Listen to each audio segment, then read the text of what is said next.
Welcome to Jazz Time. JazzTime.com is an online store that buys, sells, trades authentic luxury watches. We make these videos so our customers can easily choose the best watch for themselves in the comfort of their own home. If you like this watch and like to purchase it at the lowest price anywhere online, click on the link in the description below to buy it at JazzTime.com. Today, I'm going to be reviewing the Audemars Piguet Royal Oak Self-Winding Chronograph in yellow gold with a smoked gold-toned dial. Reference 26240BA.OO.1320BA.02. And it's the first time that Audemars Piguet has paired a yellow gold watch with a smoked dial. So it's quite special. I'll tell you a little bit about the history of the Royal Oak. Then I will tell you about where this watch stands in the lineup of other similar Royal Oaks. Then I'll tell you about the case, bezel, dial, bracelet movement. Finally, try it on and give you my thoughts. So let's start with the history. The Royal Oak came out in 1972, created by Gerald Genta, who was the designer of this Royal Oak and many other similar luxury sports watches. To name a few that you could think of, also the Nautilus by Patek Philippe, probably the two most famous, or at least two most sought after sports watches on the market. Okay, at any rate, since its inception 50 years ago, the Royal Oak has gone on to be Audemars Piguet's most famous, most iconic, most successful line, and as such, they probably had the most number of variations of the Royal Oak. And from the Royal Oak has come the Offshore, has come the Nautilus from Patek Philippe. I would even say the Vacheron Overseas has come from there. The Girard Perregaux Laureato has come from there, IWC, Ingenieur, so on and so forth. Many brands have not copied, but used the inspiration from the Royal Oak and created their own line. So it really is the granddaddy of all the sports watches. Okay, with that said, in 2022, 50 years later, Audemars Piguet redid all their Royal Oaks with completely new movements, better bracelets, better dial designs. Everything was completely redone in 22, and now you have the most modern Royal Oak that there is. And this is the final evolution, and I don't believe that they will be changing this anytime soon, because it really is done to perfection. There's really not much else you can do other than do variations of it, because the watch at this point is pretty much perfect. Okay, now where does this watch stand in the lineup of other similar Royal Oaks? Well, as you can imagine, they make many. Let's start with this, the complications. The complications, you can have time and date only, which is no complication. Then you can have the most basic complication, which is chronograph. Then after that, you could get a perpetual calendar. Then you could have, after that, a tourbillon. Then after that, you can have an open work. And then after that, you could have a minute repeater. And then even after that, they make a grand complication, which has all those complications I just said all rolled into one. Not every single one of them, but some of them. Okay, so where does this watch stand in the lineup? Well, it's mid to beginning.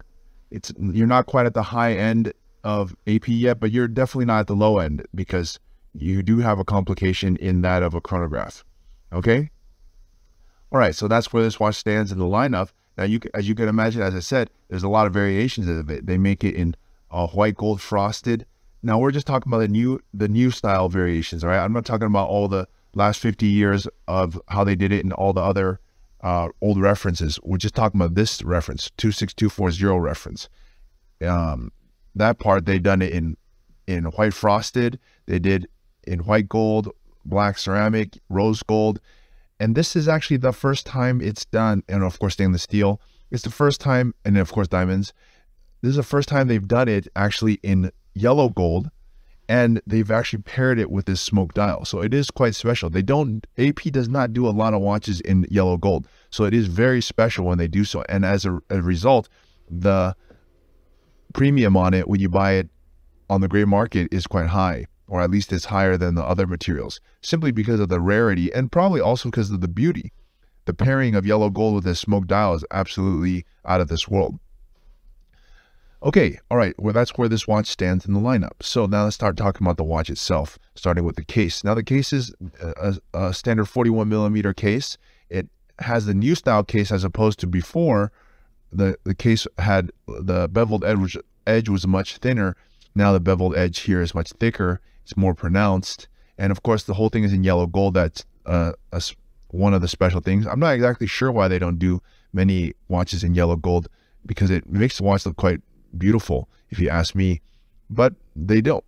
And so here you have it, just one yellow gold. Maybe it's to drum up the interest for and keep the value high on the yellow golds that they do have.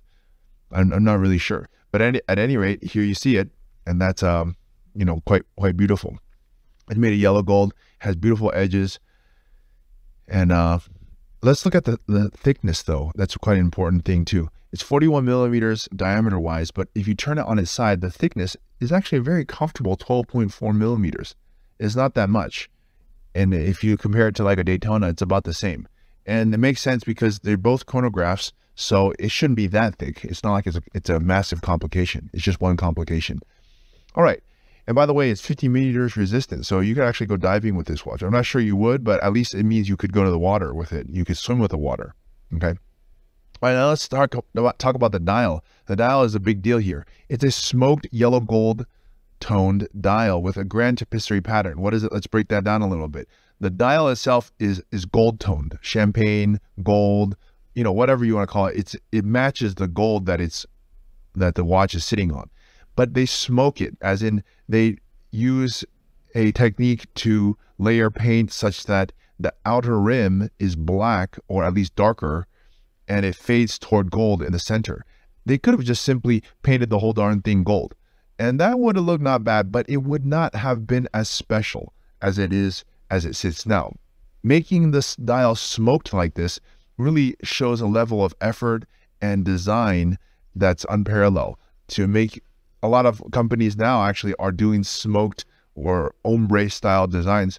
For example, Rolex has released a bunch of new ombre style watches on their day dates that are going for way over premium because the dial is just so beautiful, and it's just a great way to present the dial. It's almost kind of like having two dials in one, because the dial ends up looking a little bit dark on the edges and in certain light, but it is actually gold in the center, so it matches, right? So it's I mean, you can see it for yourself. It looks quite nice, very nice actually. Okay, but it still has the standard grand tapestry pattern. It's a grande, I guess they call it grande, and that means small, petite, tiny waffles. Okay, all right, and the hour markers and the hands are all luminescent, so they're easily legible. All right, let's move on to the bezel. Bezel, what can I say? This is iconic. It's iconic octagonal bezel by AP, and it is what defines and makes this watch what it is. Otherwise, without this bezel, it wouldn't be. So it has a nice brush finish over the top and a nice beveled edge in high polish. Okay, let's look at the bracelet. Now the bracelet, you know, AP came out with these removable bracelets that are done on all their offshores, but they didn't actually do it on their Royal Oaks. I'm not really sure why. Maybe because the Royal Oaks were smaller, they have a smaller plot. I'm not really sure exactly, but they didn't do it on the Royal Oaks for whatever reason. Maybe they will someday, but they didn't, not now. And so you can't remove the bracelet easily, but I'm not so sure you would be so inclined to remove, because the bracelet is really part of what gives the AP Royal Oak its character, showing this integrated bracelet. And I say integrated because the bracelet looks as though it was designed all in one go, and it was. A lot of times you see watches that are designed the head and then they just slap any bracelet on there. To me, that does not look as professional and beautiful and integrated as an integrated bracelet. I prefer it like this, and many people do. So maybe that's why they want to have their Royal Oaks sitting on integrated bracelets. Okay, anyways, the bracelet itself, it's a little upgrade from before. It has a larger, when you put it on its side, the camber of it drops down better than it did before. In the previous generation, it would angle out or flare out, so you had to have a really big wrist to wear it. Now it comes down more, and so that you could have a smaller wrist and it fits the wrist better. Also, the buckle is this nice butterfly buckle. You simply click it and it comes out. In my opinion, I'm going to say this, I believe AP has the best bracelet on the market, even better than the Patek Philippe Nautilus. Okay, that's my opinion, because just the way it's made, the way it has center links that are high polished, and then mixed with brush, the polishing on it is excellent. The feel on it is excellent. It feels to me, it feels more high quality than the Nautilus bracelet. All right, that is the bracelet. Let's move on to the movement here. Now, the movement is an upgraded movement as well, upgraded from the previous generation. It's a caliber 4401. It's the same one that they use in the code 1159. It was designed, I think, around 2017 or so. First put in the code 1159s, and then they swapped it into the Royal Oaks in 2022. Actually, 2021, they did.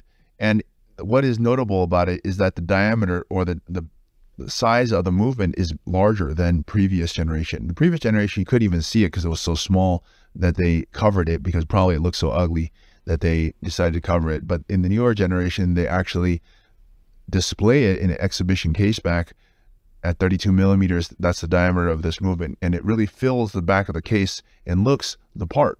It has 381 parts, which for a chronograph is on the high side. Normally chronographs are between somewhere around 300, low 300s or something like that. But 381 is quite a bit of parts. And to me, it's actually the best looking automatic chronograph movement. Now, Patek makes a better looking manual wind chronograph, but as far as like a chronograph that's automatic, I think this one takes the cake, because it has this beautiful cutout rotor, and just the finishing, all the detail on the movement, the bridges, the column wheel, everything just looks great on it. All right, that is the movement. Now it's time for me to try this watch on my wrist. Now I'm 200 pounds, 6 foot tall, and I have a 7.5 inch wrist. And as you can see, this 41 millimeter looks really nice on me. Now I'm gonna go ahead and suggest it for those people who have a wrist size of, let's say, 7 inches or larger, can wear a 41. If you have one smaller than that, probably you should go with a 38. That's just my opinion though, because I like it when the watch, you see about 80% head, 20% bracelet. All right, and as you can see, it looks really nice. I'm a huge fan of AP. It's one of the top brands. I want to say probably AP, Patek, Richard Mille, Rolex. Those are they are the 4 best brands in the world, not by many metrics. Anyways, it's a great brand. I love the color combination. It's for those who want to have a watch that is really gonna stand out, and very exclusive. Not very many made. It's also modern, at least as of 2024. So if you want to buy this watch at the lowest price anywhere online and don't want to wait for 3 years at the AD and get on your knees, and then please go to jazztime.com and get it at the lowest price anywhere online. If you want to find out more about the watch you just saw in the video, you can just click below on Show More to see the full description. Then you can check the link next to Model as seen in video, click on it, and you will get to the proper page where you can see all the details. If you're watching on a mobile phone, you have to click on the arrow down on the right hand side below the video to see the full description. If you like this video, please give us a thumbs up. If you would like to share this video with your friends, you can use the share button below and share it on any platform you like. If you have questions, constructive feedback, want to tell us about some mistakes or misspeaks, just write a comment below. If you want to see more videos like this, you should subscribe to our channel and visit our channel page where you can find all the videos. And if you're interested in a specific watch brand, you can check out our playlists. If you want to check the price for a watch or want to buy one, remember at jazztime.com you always get a steep discount, so you should check the prices with us. If you want to know the price for a specific watch, just go to Google, type in JazzTime, plus the brand, model, and the details you're interested in, and Google will find the right page for you. Thank you for watching.